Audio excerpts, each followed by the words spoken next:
En cette fête de la Pentecôte, comme je le disais tantôt au début de la célébration, on veut nous rappeler d'abord quelque chose qui est là, mais qu'on oublie, parce qu'on se fait prendre dans toutes sortes de choses. En cette fête de la Pentecôte, on se fait dire qu'on a tous reçu l'Esprit Saint sans exception. Ce n'est pas réservé à une élite, ça, là. On l'a tous eu. Et quand la parole de Dieu en parle, vous comprenez qu'on en parle d'une façon imagée. On veut nous dire que l'Esprit Saint nous fait parler chacun notre langage. Ça veut dire quoi, ça? Ça veut dire qu'on a, selon notre personnalité, on a chacun notre façon de nous exprimer dans la vie. Et c'est correct. C'est voulu par Dieu. C'est toujours le même esprit qui agit dans toutes les personnes. Mais il passe par notre personnalité. C'est pour ça que je n'ai pas à jouer à faire une autre personne, moi, là. L'Esprit Saint me rejoint, il connaît mon modèle, il sait que je suis un modèle unique, puis il vient me rejoindre dans ma personnalité. Et si moi je copie une autre personne, j'empêche l'Esprit Saint d'agir, parce que lui, il n'agit pas dans le fictif.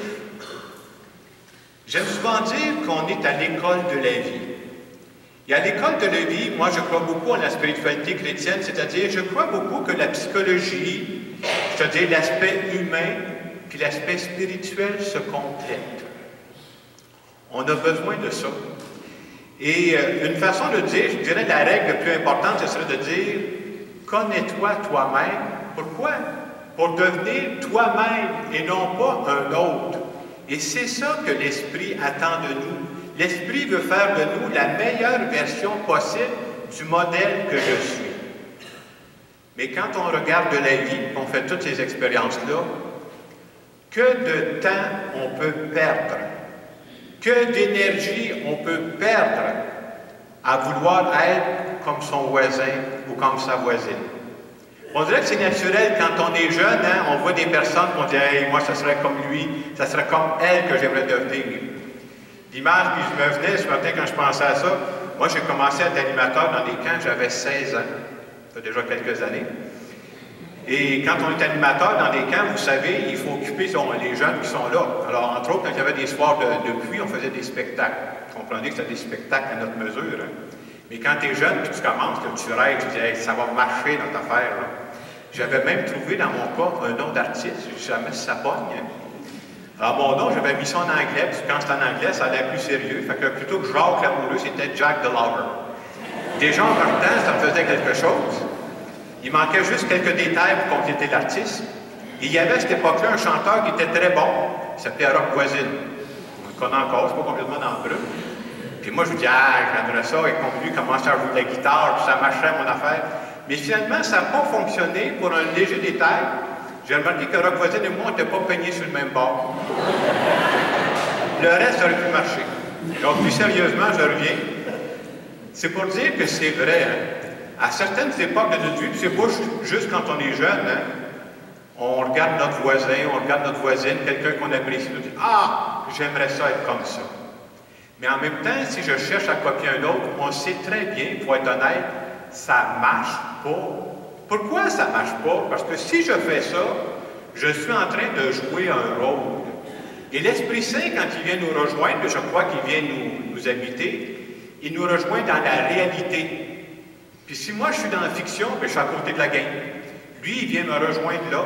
Et c'est là que l'Esprit Saint, c'est pas qu'il change ma nature, c'est Dieu qui m'a donné ma nature. Il vient l'améliorer.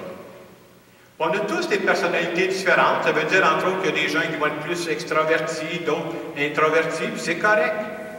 Mais on a à développer ce qui fait l'essence de notre personnalité. C'est-à-dire, c'est important de trouver, c'est quoi, moi, les valeurs qui me font vibrer. Une des façons de trouver les valeurs qui nous font vibrer, c'est quand tu es prêt à payer le prix. Ça, c'est un signe que c'est une valeur importante pour toi. Et quand on dit de se connaître, c'est important de connaître l'ensemble de sa personnalité. On dit des fois, il faut connaître ses faiblesses, c'est vrai. Mais je pense qu'il faut se concentrer davantage pour connaître, c'est quoi mes forces à moi? C'est quoi mes talents à moi? C'est quoi les dons que j'ai reçus? Pourquoi? Parce que dans la foi, nous autres, on croit que c'est Dieu qui nous a donné ça. C'est Dieu qui a créé ce modèle-là. Puis, à travers ça, quand Dieu me fait des dons, et c'est gratuit ce qu'il me donne, là, c'est jamais pour moi seulement.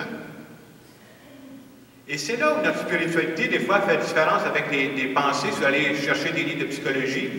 Nous autres, on croit que le but de la vie, c'est pas juste que je sois bien avec moi-même. Oui, j'espère que ça va m'aider, mais le but de la vie, c'est de dire, tu es sur Terre parce qu'il y a des personnes qui ont besoin de toi. Et ça veut dire, entre autres, nous croyons que présentement, il y a des personnes qu'on côtoie qui ont besoin des dons que j'ai reçus gratuitement de l'Esprit de Dieu. Et des fois, on peut dire, ouais, Jacques, j'ai des dons, mais si tu savais, j'ai travaillé, voilà. Oui, oui.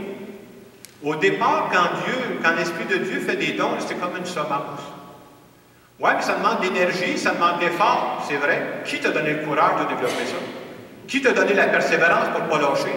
Même ça, nous croyons que ça vient de Dieu. Alors, en cette fête de la Pentecôte, on se dit, tout ce que l'on a présentement, je l'ai reçu gratuitement.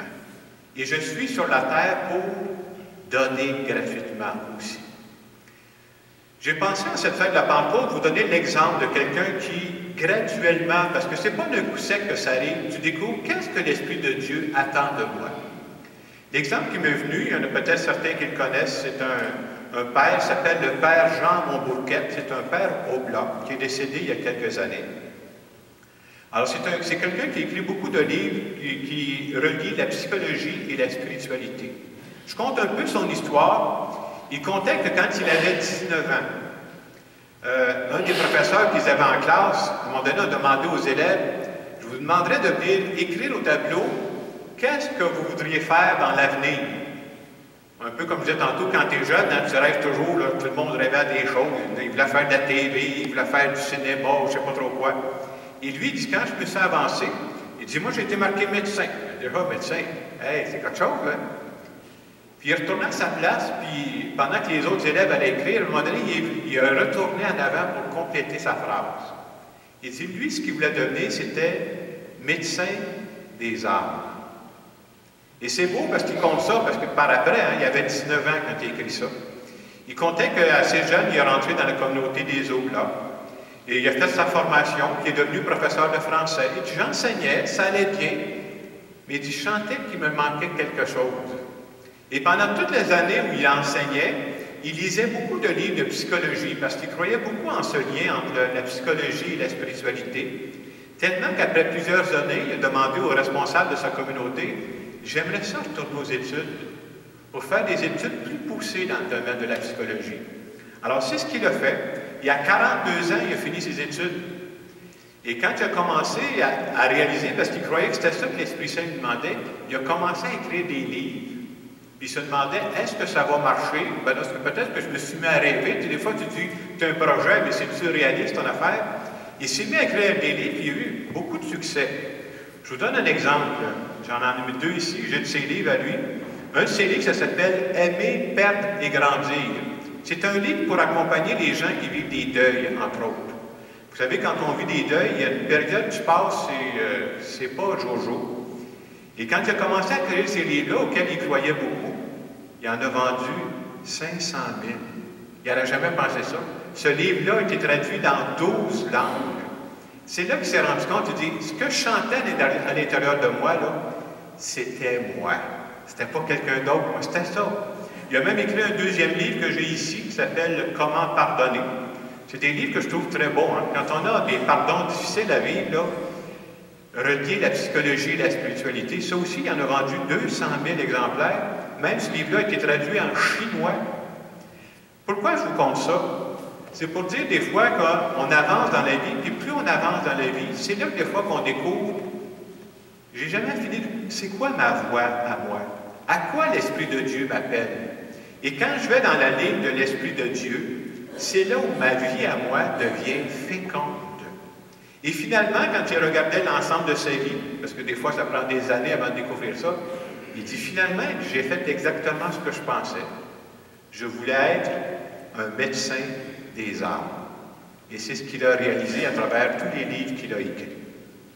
Alors ce matin, en cette fête de la Pentecôte, moi ce que je retiens comme message, c'est que l'Esprit Saint vient en nous, mais l'Esprit Saint, il peut me rejoindre dans ma personnalité, pas dans celle d'un autre. Là.